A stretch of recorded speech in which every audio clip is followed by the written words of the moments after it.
Borough President Ruben Diaz Jr. looking to become the first Latino mayor of New York.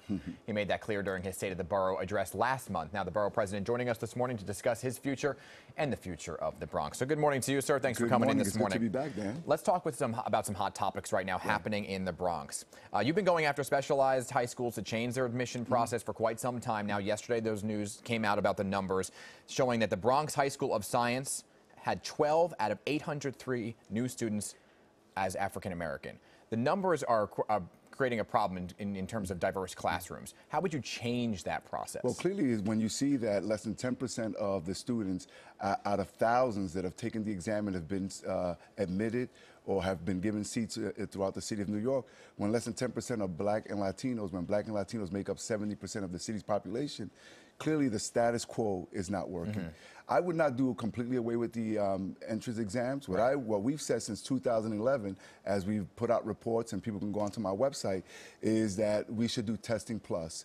We should increase the discovery program. The discovery program is the preparation program in the public school system. This is an indictment on the New York City public school system between K through 12. Or K through 8, that shows that many of our students in many neighborhoods throughout the city of New York are just not prepared to accept this.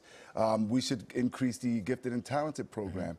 What we've seen in years past when there was better representation of Blacks and Latinos in the specialized high schools, that was because we had a robust gifted and talented program. As we've seen this New York City public school system move away from those programs, we've seen a decline in that representation. That was like the farm system to specialized high schools. And we could increase the amount of seats in specialized high schools as well. So you saw numbers higher than 12 back when the gifted and talented program. Yes, absolutely. Got it. And that was because we had the gifted and talented. And what we should not be doing is putting one community against the other. Right. What we've seen from the administration is saying, oh, we want to do away with the test. We want to take away seats from other communities. That's not what we're saying, especially in the Asian community. When you've seen an uptick in the amount of students that continue to get accepted, we should applaud that. They are living the American dream. They work really hard for it. They deserve it. What we need to do is just increase the amount of specialized high school seats in the way that we've done. Only 3 of them are codified by state law. Okay. So we could do even better. Let's talk jails right now. You've been an outspoken critic of Mayor de Blasio's plan to open a jail site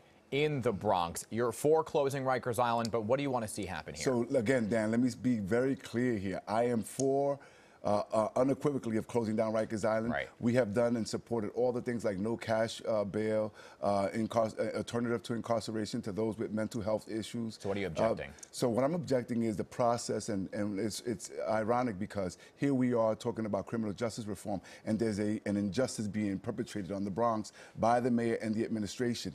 They want to put in a new jail 30 minutes away from where the courthouse, when we have perfectly good space there. In every other borough where they're proposing a new jail, and if you ask any of the advocates and experts, they say that the paradigm, the best model for us to move forward is to have jails connected to the courthouse. Why aren't we doing it in the Bronx? Why are we doing it in a neighborhood where the overwhelming majority of the people there, especially in Diego Beekman houses, for decades have been fighting to better the neighborhood, and they have an actual plan by the community, for that actual location. When they made the decision to look at this site, it was done out of expediency and not with the consideration. I think this is a conversation that's going to be continued for sure. I want to get to this camp in honor of Junior Guzman Feliz. This is very, very important right now, opening for kids in the Bronx this summer. So how do parents apply, and what exactly is it? So it's, we know that unfortunately Junior Alessandro Feliz Guzman was brutally killed by gang members in the Bronx last year.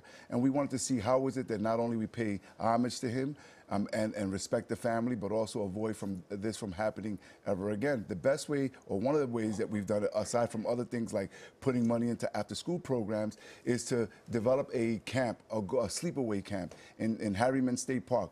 We spoke to the governor. He was gracious enough to allocate over 47 acres of property. Wow. We're in the process now of rehabbing it through capital funding, and we have the permission of the parents to name it after Junior. And what we want to do is send kids away in 2-week intervals. We want to do 100 kids for every 2 weeks over the this coming summer.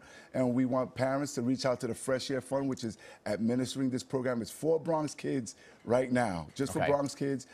And we also are asking folks to, if you want to be helpful, the best way to be able to do something is to donate to Camp Junior for operational and programmatic expenses. So just go online, visit crowdrise.com. You can text to Junior.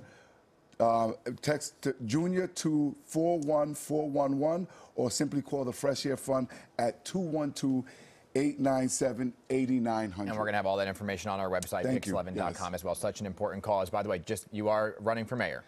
This is not an official announcement, but we're seriously considering it. As I go around the city of New York, we're preparing because all people want is to have an opportunity to excel. This is the best city in New York, and we could do even better. All right.